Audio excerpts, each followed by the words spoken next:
삶의 순간마다 힘이 되는 음악, 인생을 바꾸는 음악의 힘, 이현모 지은 책입니다. 이번에는 몸과 마음의 휴식을, 오늘 하루도 수고한 당신을 위한 음악으로 프레데릭 쇼팽의 야상곡 제2번 곡을 소개합니다.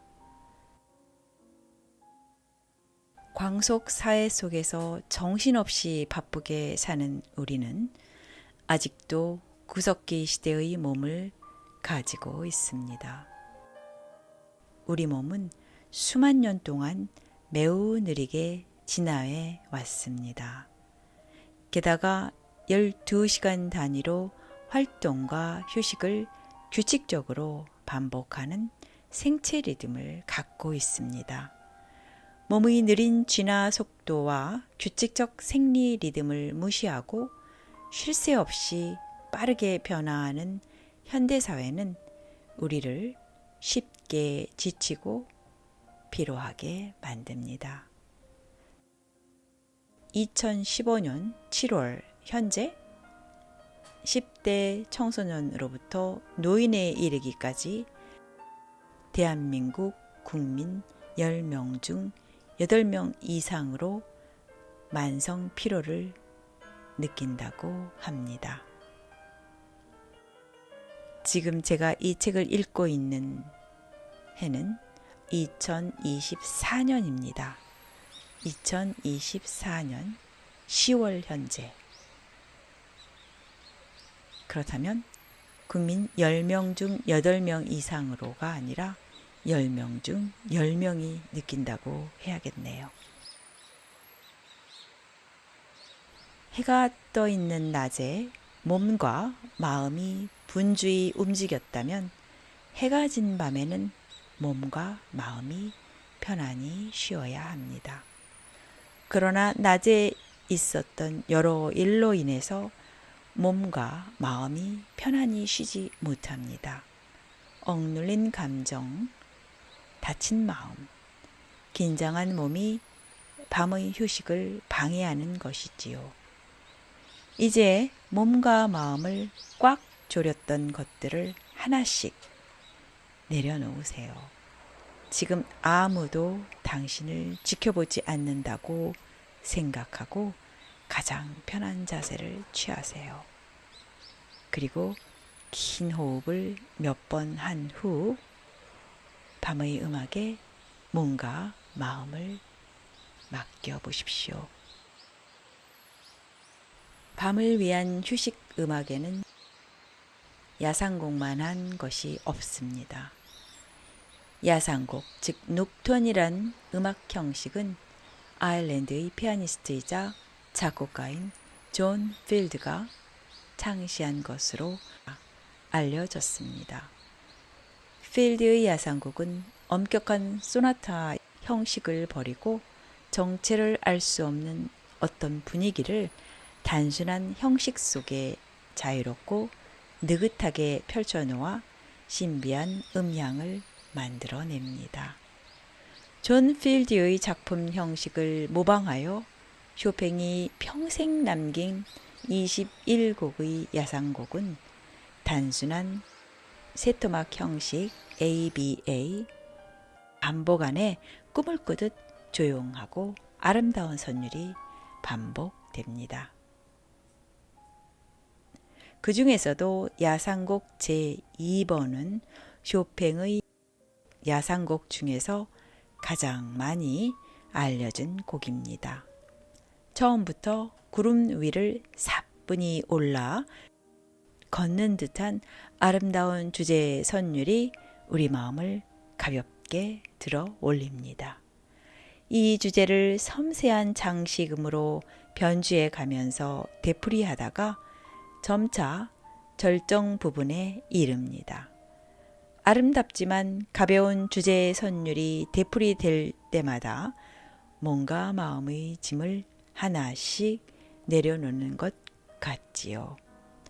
또 일정하게 반복되는 가벼운 반주 리듬은 안정감을 주는 동시에 몸과 마음을 어루만져서 풀어줍니다.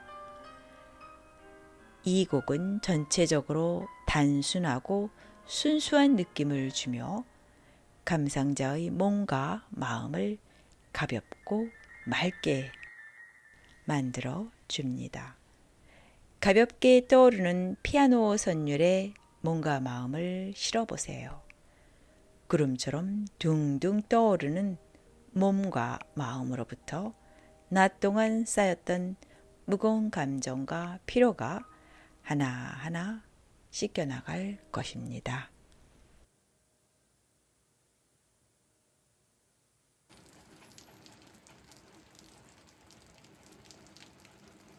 전원 속에서 휴식을 취하자. 이는 루드비히 반 베토벤의 교향곡 제6번 전원의 제2악장 시내가의 정경을 소개합니다. 이는 1808년에 만들어진 곡입니다. 날씨가 기가 막히게 좋아요. 내일도 그럴지 누가 알겠어요. 그래서 말인데 함께 산책까지 않겠소? 요즘 들어 오전이 가장 아름다워서 그래요. 그 순간을 포착하지 못하면 아주 빨리 달아나 버리죠. 베토벤이 전원 교향곡을 쓸 무렵 제자이자 피아노 연주자인 마리 비코트에게 보낸 편지 일부입니다. 베토벤은 유달리 전원을 산책하길 좋아했다고 합니다. 산책광이란 별명이 붙을 정도였다는데 왜 그렇게 전원을 좋아했을까요? 베토벤은 음악가로서 성공하겠다는 큰 꿈을 안고 독일 남부의 고향 본을 떠나 유럽 음악의 중심지인 빈으로 갔습니다. 하지만 20대 초반의 베토벤을 사람들은 별로 알아주지 않았고 급기야 음악가로서 치명적인 귓병까지 생겼습니다. 빈에는 경쟁 관계의 음악가들이 서로 약점을 물고 늘어졌는데 베토벤은 자신의 약점을 숨기기 위해 다른 사람과의 접촉을 극도로 꺼렸습니다. 대신 자연과 만나는 시간을 늘렸습니다. 자연 속에서 위안을 얻은 것이지요. 베토벤은 사람은 속일 때가 있지만 자연은 그렇지 않다고 말했습니다. 대도시 빈에서 사람들로부터 스트레스를 받았던 베토벤은 숲 안에 있으면 기쁘고 행복하다고 말했습니다. 베토벤에게 자연은 안식처이고 위안이었던 것입니다. 30대 초반의 귓병 악화로 인한 절망감에 휩싸여 빈 근교의 하일리겐슈타트에서 남몰래 유서까지 썼던 베토벤.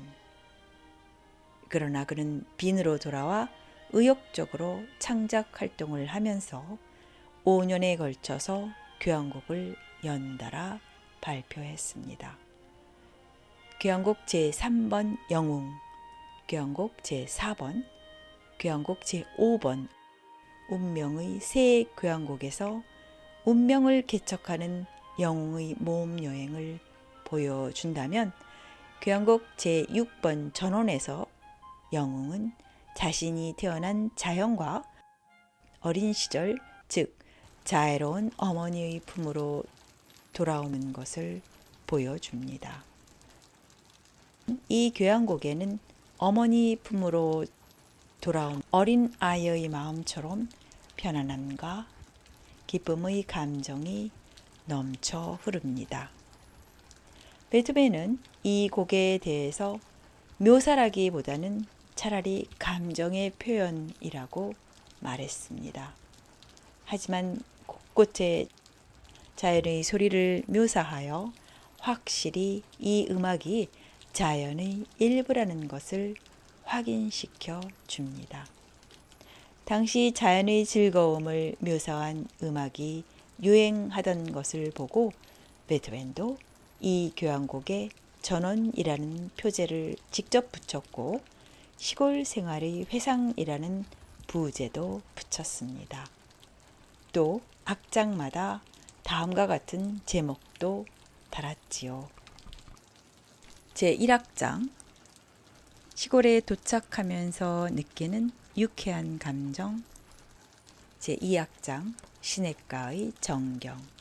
제3악장 시골 사람들의 즐거운 모임. 제4악장 폭풍우. 제5악장 목동의 노래. 폭풍우가 지나간 뒤에 부르는 하느님에 대한 감사의 노래. 제2악장 시냇가의 정경은 느리고 매우 생동감 있게로 제시되어 있습니다. 베토벤은 전원을 산책하는 여유 있는 걸음걸이로 진행하지만 자연의 약동하는 생명력도 생생하게 표현하고자 했습니다.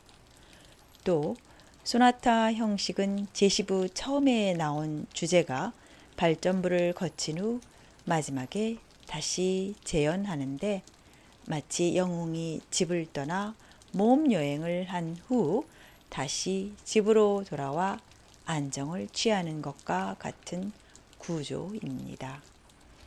제시부 처음에 저음 현악기들이 신원물이 살랑거리며 흘러가는 모습을 연상시키는 반주를 연주합니다.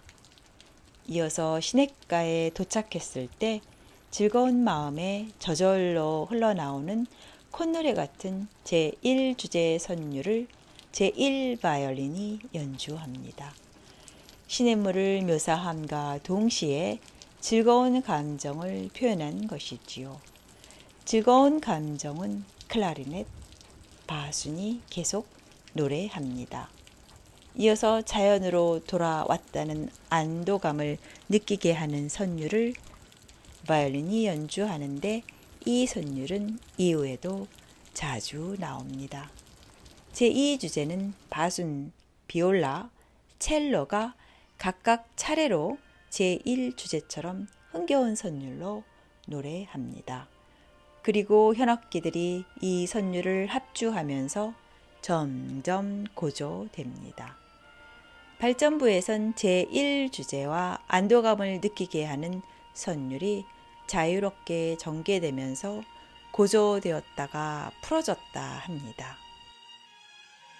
자연 속에서의 즐거움과 편안함이 끝없이 이어지는 것이지요. 재연부는 플룻이 제1주제를 연주하고 바이올린이 따라 나옵니다. 이어서 흥겨움과 안도감을 재확인한 후 짧은 종지부에서 유명한 새 울음 묘사가 나옵니다. 플룻이 나이팅게일, 오보에가 메추리, 클라리넷이 뻐꾸기 소리를 짧게 들려주며 끝납니다. 누가 들어도 지금 숲속에 있다는 것을 확실히 알게 합니다. 베토벤에게 자연은 언제나 기쁨과 행복을 주는 어머니 품이었습니다. 그런 자연을 고스란히 담은 이 음악은 우리에게도 완전한 휴식을 제공합니다.